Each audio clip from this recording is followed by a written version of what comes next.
Welcome back.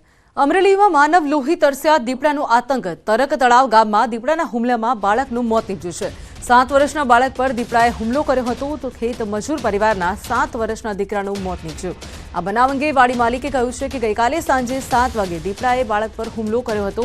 7 વર્ષનો અમિત નામનો બાળક પાણી ભરવા માટે જતો હતો। તે સમયે દીપડાએ અમિતના ગળાના ભાગે હુમલો કરીને ખેતર તરફ ઢસડી ગયો હતો। જો કે બાળકના માતા પિતાએ દીપડાને પીછો કર્યો હતો અને બુમરાણ મચાવતા દીપડો બાળકને છોડીને ભાગી છૂટ્યો હતો, પણ બાદમાં લોહીલુહાણ હાલતમાં તેને હોસ્પિટલ લઈ જવાયો હતો, જ્યાં તબીબોએ તેને મૃત જાહેર કર્યો હતો।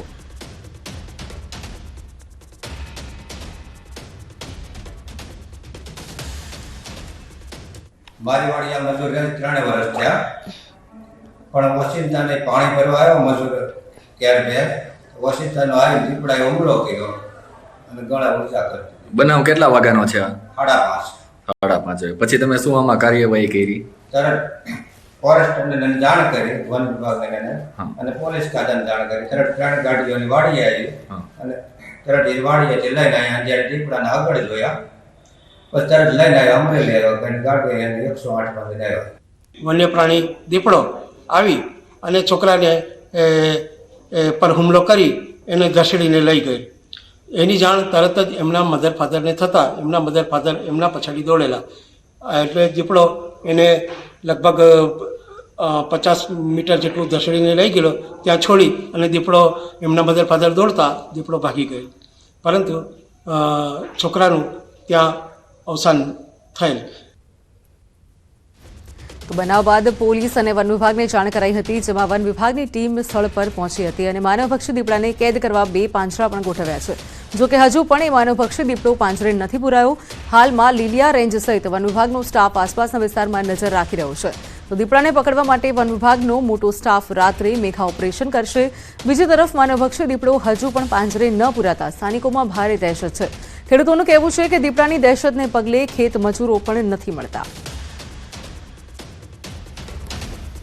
છોકરો પાણી ભરવા કેરભાઈ ગયો હતો, કેરભાઈ પાછળથી દીપડો આવ્યો, ગોળો પકડીને ઢવળતો 200-250 ફૂટ લીગો ઢવળતો। પછી છોકરા બીજા હતા, નાના છોકરા હતા, એ રાડ્યું નાખ્યા। મા બાપ દોડીતા આવ્યા, પછી એ પાછા ગોતવા ગયા, એટલે પછી એ દીપડો ઉઈ ગયો, છોકરાને મળી ગયો। હવે તાત્કાલિક વન વિભાગ આ દીપડાને પાંજરે પૂરે તો એ અમારી માગણી છે। નકર આ મજૂરમાં બહુ ફફડાટ છે અને અમારે કોઈ અટણ મજૂરી કામ કરવા આવે તૈયાર નથી। તો દીપડાના હુમલામાં બાળકનું મોત નીપજ્યું છે, ત્યારે ફરી એકવાર દીપડાની દહેશત દેખાઈ રહી છે અમરેલી વિસ્તારમાં, કે જ્યાં 7 વર્ષના મજૂર પરિવારના બાળકનું મોત નીપજ્યું છે।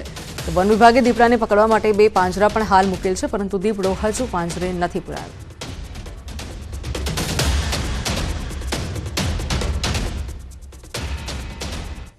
તો આ તરફ સુરતના 31 ડિસેમ્બરને લઈને પોલીસ એક્શન મોડમાં છે। શહેરમાં ઠેર ઠેર બનાવ્યા છે ચેકિંગ પોઈન્ટ। દારૂ પીને છાંકતા બનતા લોકો સામે કાર્યવાહી થશે। તો પાર્ટી પ્લોટ, ફાર્મ હાઉસમાં ખાસ નજર રખાશે।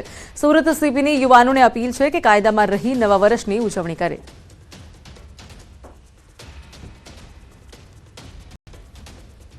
અમારી પાસે 200 કરતાં વધારે બ્રેથલાઇઝર્સ છે, એટલે કોઈએ દારૂ પીધેલી છે કેમ એને ડિટેક્શન આ ઉપકરણની મદદથી થઈ શકે, એના પણ મહત્તમ ઉપયોગ કરવામાં આવશે। જેમ મેં વાત કરી કે જાહેર સ્થળો ઉપર જે લોકપ્રિય જગ્યાઓ છે, ગમતી જગ્યાઓ છે, ત્યાં લોકો મોટી સંખ્યામાં ભેગા થતા હોય છે, તો ક્રાઉડ કંટ્રોલ માટે જનમેદની વ્યવસ્થિત રીતે એકબીજાને નડે નહીં અને ટ્રાફિકની વ્યવસ્થા સુચારુ રહે એટલા માટે જાહેરનામા પણ બહાર પાડવામાં આવ્યા છે। કેટલીક જગ્યાએ ટ્રાફિક ડાયવર્ઝન પણ રાખવામાં આવશે અને આના માટે અગમચેતીના ભાગરૂપે પોલીસ દ્વારા વ્યવસ્થા કરવામાં આવી છે, જેથી લોકોને। તો આ સાથે હાલ બુલેટિનમાં બસ આટલું। દેશ અને દુનિયાની તમામ મહત્વપૂર્ણ ખબરો માટે જોડાયેલા રહો ન્યૂઝ 18 ગુજરાતી સાથે। નમસ્કાર।